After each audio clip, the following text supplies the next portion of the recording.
Bismillahirrahmanirrahim. Assalamu alaikum my dear viewers and my dear students. You are watching my YouTube channel 786 English Point and I am Mohammad Shafiq. आज की video में पहले सबसे कुछ questions जो कि आपसे, मेरे से और हमारे इर्द गिर्द के माहौल से मुंसलिक हैं वो, और उसके बाद इस वीडियो की प्रॉपर डिटेल।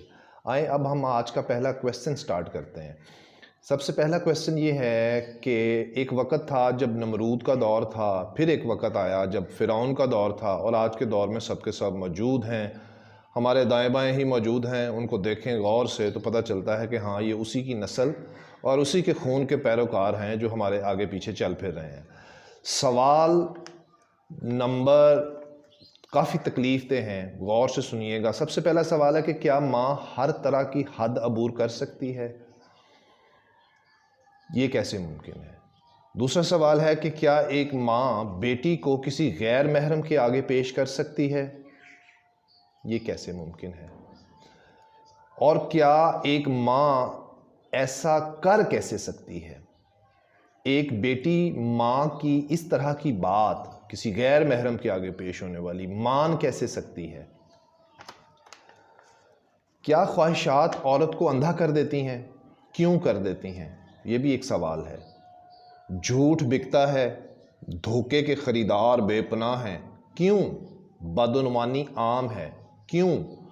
बचपन में चोरी और जवानी में मुअज़्ज़ज़ कहलाना, ये कैसे हो सकता है? क्या माशरा अंधा है? कोई कानून नहीं है? क्या परखने की कोई कसौटी नहीं है?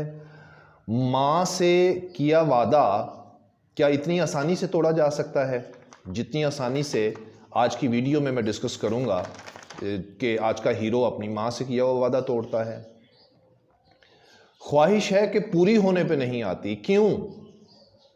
आज की वीडियो में हम इन क्वेश्चंस पे बात करेंगे। माँ, बेटी और एक इस कहानी का हीरो मेल, इस पे थोड़ी सी तफसील में आपको बताता हूँ कि अल्लाह ताला ने माँ का लेबल लगाया है, बेटी पर बेटी का लेबल लगाया है, और मर्द पर मर्द का लेबल लगाया है। मर्द को मर्द बनने के लिए जैसे दरख्त है और उसको तराशा जाए, उसको घड़ा जाए तो फिर वो फर्नीचर बनता है, इसी तरह माँ है, इसी तरह बेटी है। सिर्फ लेबल लगे होना काफ़ी नहीं है, खुद को तराशना पड़ता है।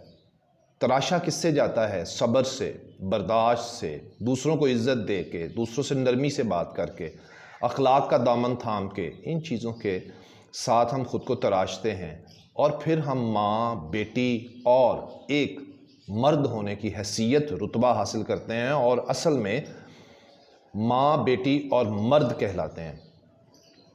आज की video the Duchess and the jeweller, इसका नाम है। डचेस नवाबजादी को कहते हैं और ज्वेलर जोहरी सोने का कारोबार करने वाले को कहते हैं। सोने का कारोबार करने वाले का नाम बेकन है और डचेस नवाबजादी है, और उसकी एक बेटी है डियाना। इन तीनों के गिर्द घूमती है। आए इसको स्टार्ट करते हैं। बेकन दरअसल बचपन में एक गंदी सी गली में पैदा हुआ, छोटे से घर में पैदा हुआ, और चोरियां करने की आदत पड़ गई। जब चोरियां करके पैसे घर में लेके आने लगा तो माँ ने पूछा कि कहाँ से लेके आते हो? उसने कहा, माँ मैं कमा के लेके आता हूँ। झूठ बोला, और फिर उसकी माँ ने कहा कि ठीक है, तुम्हारा लिबास, तुम्हारा खाना पीना, तुम्हारा जूता और तुम्हारी घड़ी, ये सारी चीज़ें मुझे बताती हैं कि तुम पैसा कहाँ से लेके आते हो। लेकिन बेटा याद रखना, एक वक्त पे तुम अपने जज्बात के हाथों ज़रूर धोखा खाओगे, और जो सब कुछ तुम्हारे पास है वो छिन जाएगा।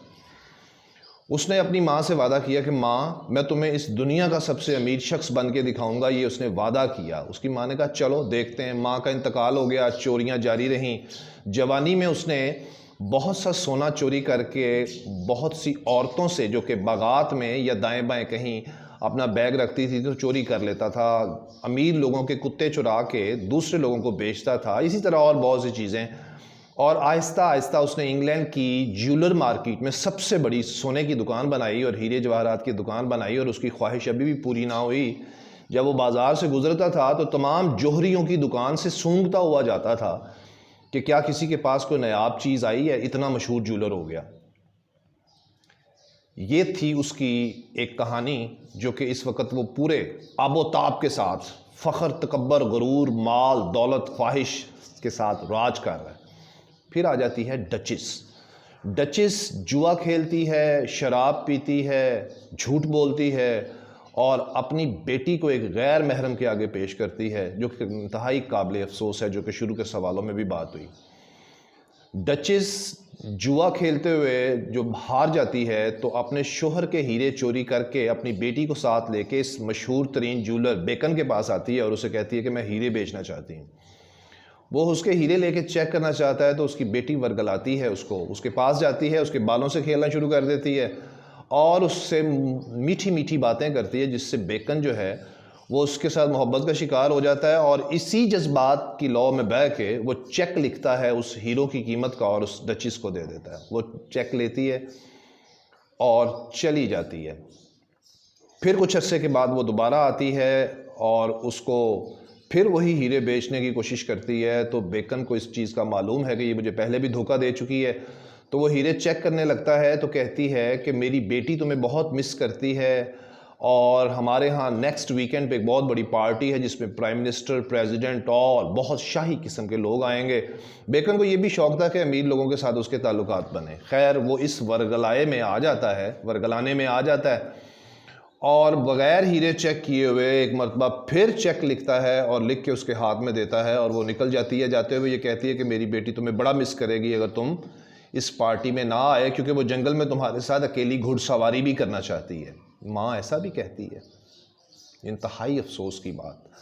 खैर बेकन उसको चेक लिख के देता है। जैसे ही वो हीरे दोबारा चेक करता है तो वो हीरे फिर जाली होते हैं। सर पकड़ के बैठ जाता है। उसकी आधी प्रॉपर्टी तकरीबन बिक जाती है जाली हीरों की वजह से और वो अपनी माँ की तस्वीर के आगे खड़े होके तो माफ़ी मांगता है, हाथ जोड़ता है, आंसू बहाता है कि माँ तूने ठीक कहा था कि जज्बात में आके चाहे इंसान जितना भी अक्लमंद, ज़हीन और माल लो दौलत वाला हो जाए, जज्बात के आगे, जज्बात की लौ में इंसान बह जाता है। माँ तो माफ़ी दे देगी, लेकिन क्या वो परवरदिगार माफ़ी देगा जिसका उसने हक मारा हुआ था? ये थी एक मुख्तसर सी story the Duchess and the jeweller BA English part 1 की। आई होप आप सारी बात समझ गए होंगे। अपने इर्द गिर्द देखें नमरूद, फ़िरौन और बहुत से लोग। जुमला आखिरी यही है कि ख़ुद को तराशेंगे तो रुतबे पे पहुँचेंगे, वरना माँ, बेटी, भाई, बहन ये सब रिश्ते लेबल के हैं। जब तक तराशा ना जाए, कुर्बानी ना दी जाए, नरमी से पेश ना आया जाए, अखलाक को फॉलो ना किया जाए, तब तक आप बराए नाम ही हैं जो कुछ भी हैं। Thank you very much. जिन्होंने मेरा चैनल सब्सक्राइब नहीं किया हुआ, चैनल भी सब्सक्राइब करें। कमेंट्स ज़रूर सेंड करें। आपके कमेंट्स से मैं अपनी वीडियोस को बेहतर करता हूँ। इंशाल्लाह see you next time next video. अपना ख्याल रखें, खुश रहें।